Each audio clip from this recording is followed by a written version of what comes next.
Hey everybody, real quick, before we get into the Season 2 recap of The Flight Attendant, if you need a Season 1 recap tab in the upper right-hand corner, I got you covered. On to Season 2, Cassie is doing great. She's moved from New York to California, and she's sober. She's going to regular Alcoholics Anonymous meetings where she's linked up with a sponsor named Brenda, and she's even become an inspiration, mainly to a girl named Jenny. Her love life is also going great. She has a new boyfriend named Marco. He's a photographer. He's perfect. And she's still a flight attendant, but she has this side gig with the CIA. She's not a CIA officer, but she's known as a civilian asset, which her contact, Benjamin, has to remind her about when they meet up right before her flight to Germany. Cassie has this problem where she usually follows her mark. All she's supposed to do is do what she's told. Take pictures of the guy, leave him be. But normally, she decides to get a little too close. She looks at it like she's going above and beyond. Benjamin looks at it like she's putting herself at risk. He gives her a picture of the latest mark, a guy named Will Kotoff. And all they want her to do is to observe him in the hotel. That's it. He lets her know that she really shouldn't carry around a picture of her mark, which is something that she also does. It's just stupid and dangerous. But all she can focus on is the fact that her and Benjamin have had this working relationship for a while, and she doesn't know anything about him. And he's not interested in telling her anything about himself. Benjamin leaves, and Cassie goes to board the plane. While she's heading to her gate, she runs into a familiar face and a guy who definitely knows what she's going through. Shane. When Cassie sort of brings up the fact that they both work for the CIA, Shane has to remind her that what they do are completely different things, and that she really shouldn't be discussing it in public. They then get into each other's love life, because Cassie's relationship with Marco is going great, and Shane has met a new guy named Justin. Cassie hasn't met him, though, so she's starting to think that maybe he doesn't exist. But they definitely want to make plans to get together. When Cassie does finally get to her gate, she's disappointed because staring at her is Jada, and she wasn't expecting that at all. Jada tells her that she's Seattle-based now because she's taking care of some family things, and also that she's the lead on the flight. She doesn't want any shenanigans from Cassie. And Cassie's cool with that, telling her that she's sober now and it's a different kind of Cassie. Jada, however, will believe it when she sees it. As all the flight attendants are getting ready, Cassie meets a new one named Grace. Grace invites her out to a bar event in Germany, but Cassie says, I'm sorry, it sounds like fun, but I have to work. And when Grace is surprised to hear that Cassie has work in Germany, Cassie quickly has to cover and say that it's a computer side business. The plane ride is fine, and when Cassie finally gets into Germany, she camps out in the hotel lobby looking for Will. It doesn't take long for her to find him. But as she's trying to see what he's up to, she gets a phone call from Annie and Max, who have flown into Los Angeles to not only hang out with Cassie, but also because they're considering moving there. Annie has been out of the law game for a year, and she's looking to get a new job. She's got an interview in Los Angeles, and Max says she's nervous, but Annie says she's not. It's probably somewhere in the middle there. While trying to multitask, Cassie reminds her that if she can get her life together, then Annie's life getting back on track should be no problem. She then gets off the phone and sees that Will is walking away, so she tries to follow him, but she bumps into a couple who recognize her from the flight. Their names are Gabrielle and Esteban, and they start thanking her for a job well done on the flight, saying people don't say thank you enough. What they're really doing is trying to steal some information from Cassie. Esteban has his cell phone right next to her purse, and he's doing a data clone. By the time Cassie does finally get away from them, they've gotten 100% of whatever was on Cassie's phone. Cassie, though, is unaware. All she's focused on is keeping tabs on Will, and she finds him in the hotel bar, which can be tricky for her, not just for her sobriety, but because she now has to get close to the mark, which is something she was told not to do. She does it anyway. Sitting right next to him, chatting him up, and it turns out they both share something in common. They're both recovering alcoholics. They have a nice conversation until Will gets a text message and tells Cassie, I gotta go, but it was really nice talking to you, and he leaves. Cassie is right behind him, following him all the way to a rooftop that looks like it's a tourist attraction because it's got a bunch of graffiti and there are other people there. And at this rooftop, she sees Will go into a locker and pull out an envelope. She starts snapping photos and then continues to follow Will throughout Germany. Will walks into a hotel, goes to the front, grabs a room, and then heads up. But Cassie needs to find out what room he's in.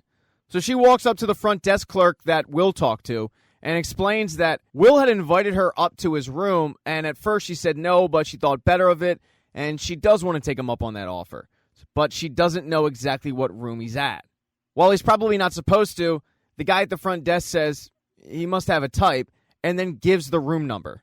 Cassie doesn't really think anything of that comment because all she wanted was the room number and she's got it. She goes to a map and sees that the room is adjacent to the street. And now she just has to find out what's going on in that room. She walks across the street to another hotel. There, she asks the guy at the front desk if she can just check out a room. She doesn't really know if she wants to stay there or not. She just wants to see what's inside. Somehow, this actually works, and the guy gives her a key to a room that is directly across from the room that Will is in. I'm not quite sure why people don't close their blinds, but Will didn't, and Cassie can see right inside, including when Will starts hooking up with a girl that has the exact same tattoo as Cassie, right on her shoulder blades. She also sees when Will starts choking this girl. But hey, we don't kink shame on this channel. Anyway, Will seems more like he's built for speed and not so much comfort or pleasure. He finishes up in about 2 minutes, doesn't kill the girl, and just gets dressed. She does the same. Cassie was taking photos of it, but she can't see what the girl looks like. All she can see is that she's blonde and shares a very similar tattoo with Cassie. But then she sees Will give the girl the envelope and the girl give Will a briefcase. And then she sees something even more bizarre. There's a couple of guys in white shirts and ties with what looks like surveillance equipment in the room directly above Will's. And it seems like they're listening in on whatever's going on in Will's room. Cassie thinks it's weird, but then she's seen by one of the guys and she has to hide behind some blinds. Apparently, literally nobody closes their blinds anymore. She takes one more peek to see that Will is leaving. So she quickly gets the hell out of that hotel to follow him again. As she's trying to get eyes on him, she gets a phone call from an unknown number, and it's Megan. Megan asks her, hey, did you get a key in the mail? And Cassie did, in fact, get a key in the mail. She didn't really think anything of it, and she can't talk to Megan at the moment because she's trying to tail Will. Doesn't matter anyway. All of a sudden, Megan hears something, drops the phone, and it gets disconnected. Cassie just figured it must have been a drop call, but it definitely wasn't. She's able to quickly catch up to Will, and when he gets in a car, all of a sudden, it explodes. The explosion throws Cassie back, and she ends up hitting her head. The explosion also caused some ringing in her ears. She's just trying to get her bearings straight when she sees a woman with blonde hair walk by, although she can't really get good eyes on her because she's trying to just stop the ringing in her ears. She's probably concussed, still dealing with ringing, and she's in a hotel, but she doesn't know how she got there. While trying to make it to her room, she's having flashbacks of talking to the police, being outside, but she's really just trying to get her bearings straight. When she gets to her room, her key doesn't work, and she has to beg one of the maids to let her in. And when she finally does get in, all of her bags are missing. She's a few days from being 1 year sober, and she looks at the hotel minibar, but puts all the bottles down. She then gets a phone call from Benjamin. She's not quite sure if she wants to answer it, and then she gets visited by other Cassie. In season 1, it was her as a child, and in this season, it's drunk, fun Cassie. And drunk Cassie doesn't believe that Cassie is over that lifestyle. Cassie reassures her that her life is better, and she is done with that life. It then moves into what to do about the phone call from Ben. Cassie doesn't want to answer it, and drunk Cassie thinks that's a great idea because Benjamin's either going to think she's dead or think she got over-involved again. When Cassie snaps out of it, she does answer the phone. Benjamin heard about the explosion and just wants to make sure she's okay. Cassie lies and says she didn't follow him and she didn't hear any explosion. She just watched him in the hotel lobby and then went up to bed. She didn't see anything. He tells her that the security camera footage should have more, but he's just glad in the moment that she's okay. She then tries to deal with her missing bags. She calls down to the front desk asking if they know anything about them. And the guy at the front lets her know that Cassandra Bowden had checked out. And obviously, Cassie never did check out. The next morning, she gets dressed to go back on the flight home and runs downstairs where another woman at the front desk recognizes her but calls her Mrs. Borden.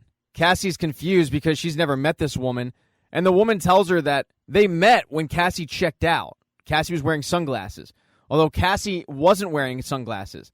The woman that passed Cassie on the sidewalk with identical hair, she had sunglasses on. She tells the woman that she must be mistaken because she never checked out. And the woman assures her that she did check out. She was wearing an identical uniform. All of this is making Cassie rethink everything.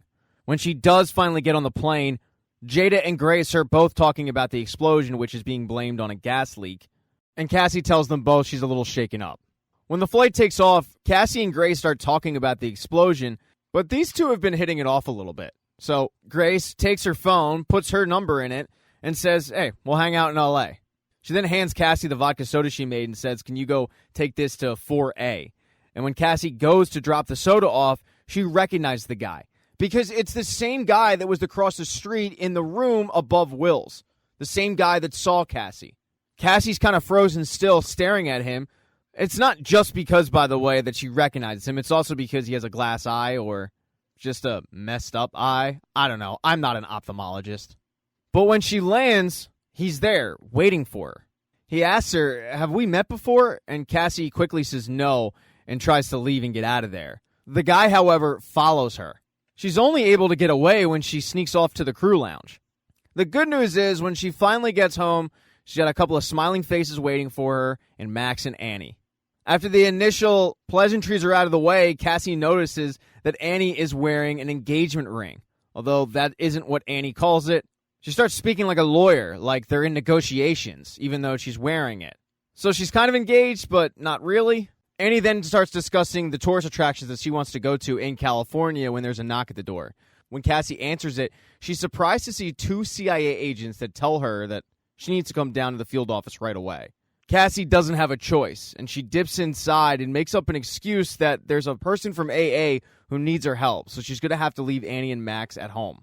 When she gets to the field office, she's surprised because it wasn't Benjamin who called her in. In fact, Benjamin is in trouble because Cassie was seen on the surveillance footage near the explosion, and that's something she didn't tell anybody. Because of this, Benjamin is pretty convinced this will be her last day as a CIA anything. Benjamin gets called into his boss's office, a woman named Dot Carlson, and that's when Cassie is visited by drunk Cassie, who tells her to get closer and eavesdrop a little bit. Cassie does that, and she can hear that Benjamin is saying how much of a liability she is, and Cassie doesn't actually believe that.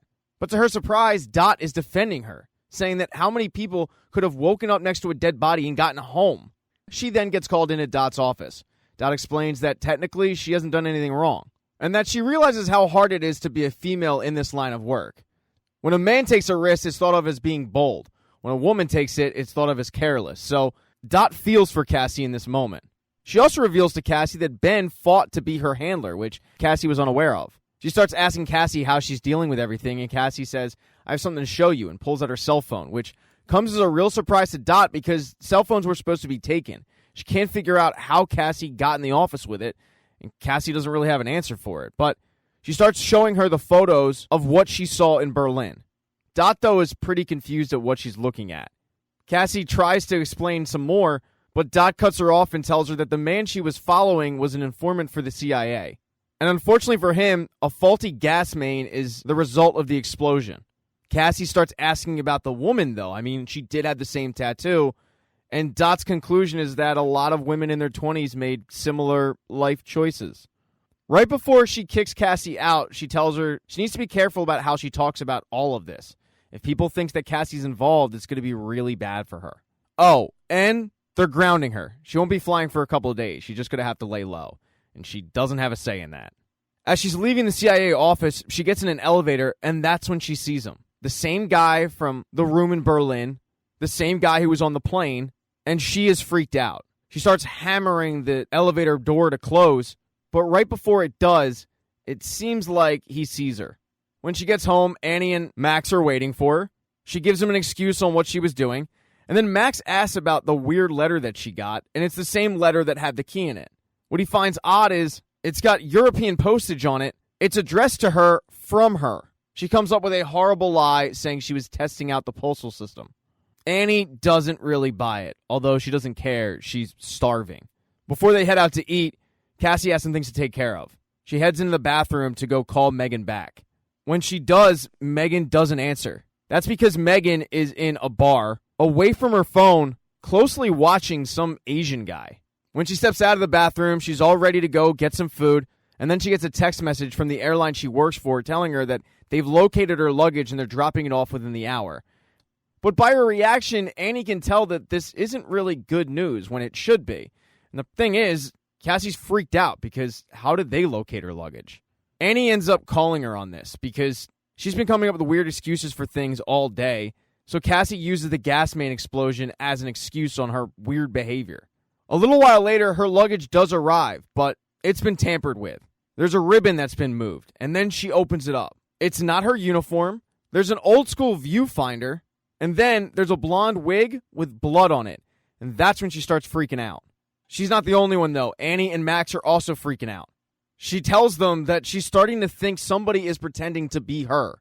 And none of them really know how to respond to that. Thank you so much for checking out this recap. Please consider subscribing to the channel. Hit thumbs up if you liked it. Smash that thumbs down button if you thought this sucked. Make sure to be nice in the comment section. If you don't see the next video up in the end screen there, I'll get it up in a few days, not to worry. And I have merchandise, so go buy a mug or something. It's never too early to think about Christmas gifts, folks. Once again, thank you for checking out this recap.